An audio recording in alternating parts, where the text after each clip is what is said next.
I'd say the average LO that's been doing it longer than 3 years should be making 6 figures. They should be making 150 easily. Damn. Is that just Spokane? Because you get 1%. That's anywhere. Really? In decent sized cities. Yeah, because like values keep going up, so your commission goes up. Mm-hmm. So what do you have to do to actually get in? You take your 20-hour course and then just get licensed. 20 hours? That's it? Yeah, but usually you want to slow it down. So like I did my 20 hours over 50 hours because I was just taking notes and stuff and pausing videos, rewatching them, but it's 20 hours. Yeah. Mm-hmm. Dang. What and how much is it? 500?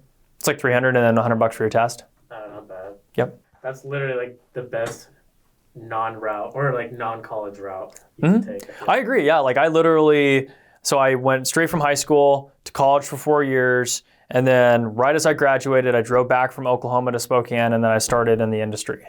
Dang. So right out of college, you don't even need a college degree. Yeah. Like your brother. Like, yeah, it was probably helpful because I wasn't 18 trying to sell loans, but I was 22, so I was a little bit older. I had experience. I had business experience. I had internships and stuff like that. So I had a couple sales jobs in college. That helped a lot because this industry is big on sales. Oh, yeah. Like you gotta have sales, like either experience or you gotta be just like willing to have the experience while in the industry.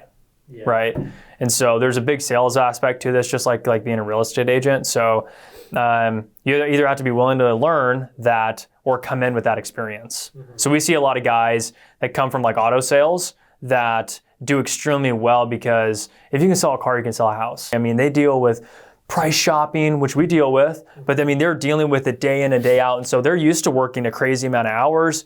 They're used to price shoppers. They're used to objections. So they already got the sales piece out of the way. All they need to learn is the industry itself as being, a mortgage professional. So they got to learn the guidelines and all this stuff, the software system we use, which once you do that, it's easy. I mean, this industry is not for everybody.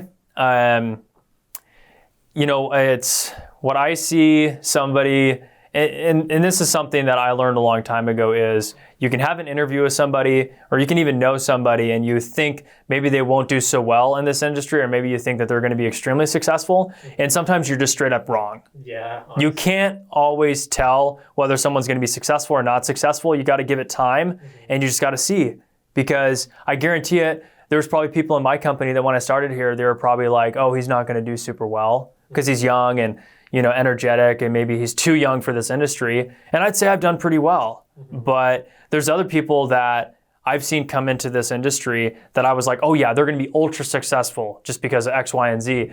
And they get out.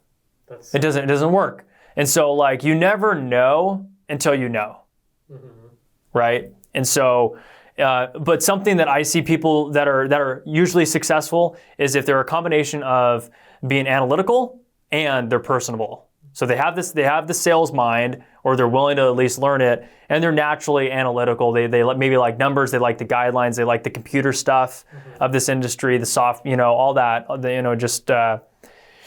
it's kind of a combination of the two, I would say. Because if you're just good at one and you're not good at the other, you're not going to be good. Because if you can sell, but you can't close a loan, no one's going to trust you. But if you're only good at closing loans and you don't even know how to talk to a person, no one's going to send you business. Yeah. So you got to be, I would say, a good combination of both of those, and that's what makes somebody, I would say, a good loan officer. That makes sense. Plus work ethic is important. And then work ethic's the biggest thing, probably the third, if not more important than all those other things. I was talking with someone else in my office today, and they were like, the biggest thing that they said that they saw me, why I was most successful, is persistence, and like I will probably outwork most people. Yeah. Everyone's always trying to figure out what's the key to success, and then you just like look at how much time they're putting into it. Yeah. And they're literally the last one out of the office and the first one in the office. That was probably, I did a video on this a couple of years ago, but I said the best advice I got before coming in this industry was, I had a guy who was a family friend of ours, and he owned an appraisal company for a number of years and sold it, retired. And he told me, he's like, hey man, the best advice I can give you is whenever your boss expects you to be in the office, show up 30 minutes early. And whenever he expects you to leave, stay an extra 30 minutes. Really? Mm-hmm. So for the first couple of years, I'd show up at 7:30 and I wouldn't leave until 5:30. Dang. because I was like, okay, typical hours, 8 to 5. I'd get there 30 minutes early, and I'd at least stay 30 minutes late.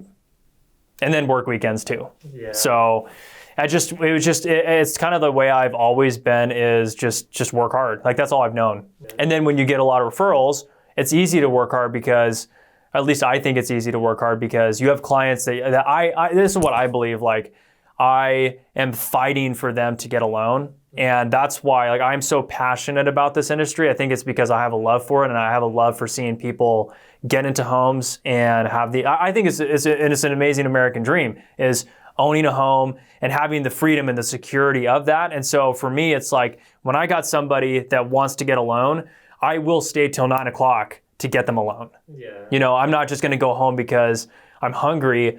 And people tell me all the time, like, I'm unhealthy because I might eat lunch an hour and a half late, or I might eat dinner 3 hours late. But for me, it's because I believe to my core, I'm like, I don't care about, I can eat dinner later. I want this person to get a loan, so I'm going to stay till they get a loan, right? And that's what I believe in. I might be a little crazy for it, but I have a passion to see people get homes and get into real estate. Maybe they're trying to invest, and that's another passion of mine too. So that's the way I operate. Yeah.